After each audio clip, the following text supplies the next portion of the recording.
Thanks, gentleman. Gentleman yields back. Chair recognizes the gentlelady from New Mexico. Thank you. Thank you, Chairman and Ranking Member Meeks, for coming back to our committee. Last time we were at our committee, you were in complete agreement. We did discuss the fact that China, Russia, and Iran were an unholy alliance and were enemies of the American interests. You pointed out, thank you, Mr. Chairman, I referred to it often, about the fact that for decades, every Republican president had been opposed to Russian or USSR imperialism and expansion, every United States president except for Donald Trump. That Donald Trump was the first United States president who actually courted Putin, who tried to do business in Russia, failed, but tried to do business in Russia, and that is all documented. We also noted that until former President Trump, almost all Republicans were consistent in rebuking Russia until President Trump. And that is very sad. And what we have now is we have an instance where we have a president who is looking to see what we can do. And thank you very much, Ranking Member, for laying out the reasons why this is important in terms of humanitarian reasons, in terms of working with our allies, making sure we do have allies, because that's the other thing that happened under President Trump, is he destroyed the relationship with our allies.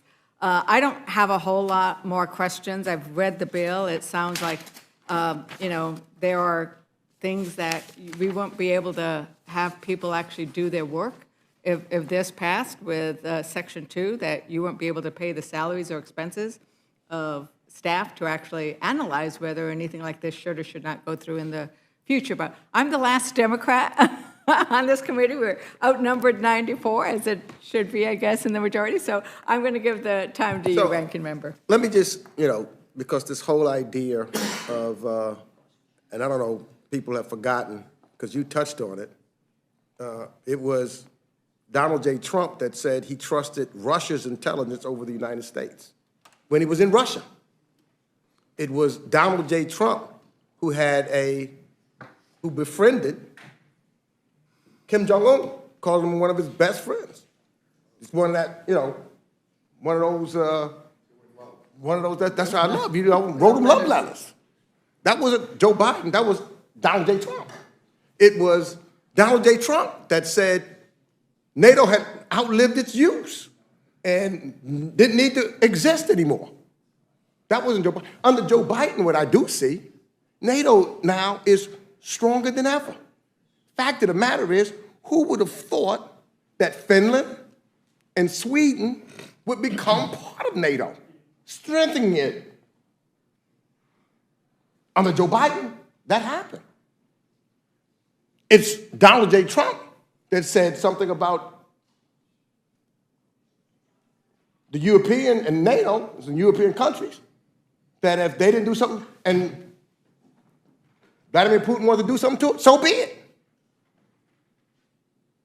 You're talking about strengthening and working with our allies, and not just talking about America alone and forgetting about everybody else, because Donald J. Trump says it's America by himself. But under Joe Biden, two other countries in the Indo-Pacific, when we talk about dealing with China, who had never worked together before, South Korea and Japan, who brought them together, and they're working in alliance with our other allies in the region, in the Indo-Pacific, like never happened before. You talk about the Quad and other coalitions working together with our allies to combat Russia, China, Iran. Who's leading that? Bringing the world together? It's Joe Biden. And what we're trying to do now is to keep those things aligned and moving together in that regard. Now, I, for one, did not hear any Republicans saying anything about those actions that Donald Trump was taking when he did them. Afghanistan, who said that we had to get out by a certain date? Who gave the Biden administration nothing? There was no structure, no plans or anything when he took over, constantly complained, people in the State Department and others, about the lack of preparation, the lack of anything. And fact of the matter is, it was Donald Trump that released all the prisoners that was in Afghanistan. I don't remember That requested, historical well, footnote, but, well, requested, no, in Afghanistan, at the negotiations with the Taliban, there was an agreement to allow individuals. Well, what he did specifically was tell the Taliban specifically he did not have to deal with the government. They did not have to deal with the government of Afghanistan. They would not have to deal with he undermined the government of Afghanistan, which is what took place. So that is where I see fault, and many of my Republican colleagues want this guy to come back to be the president of the United States. When I talk to most of our allies, they're actually worried to death just about that. The last thing they want to see is him to be president of the United States of America, because they know the danger that that presents to our and to their national security. So and again, on this bill, I can't stress enough, because I think, Mr. Neguse, you were absolutely correct.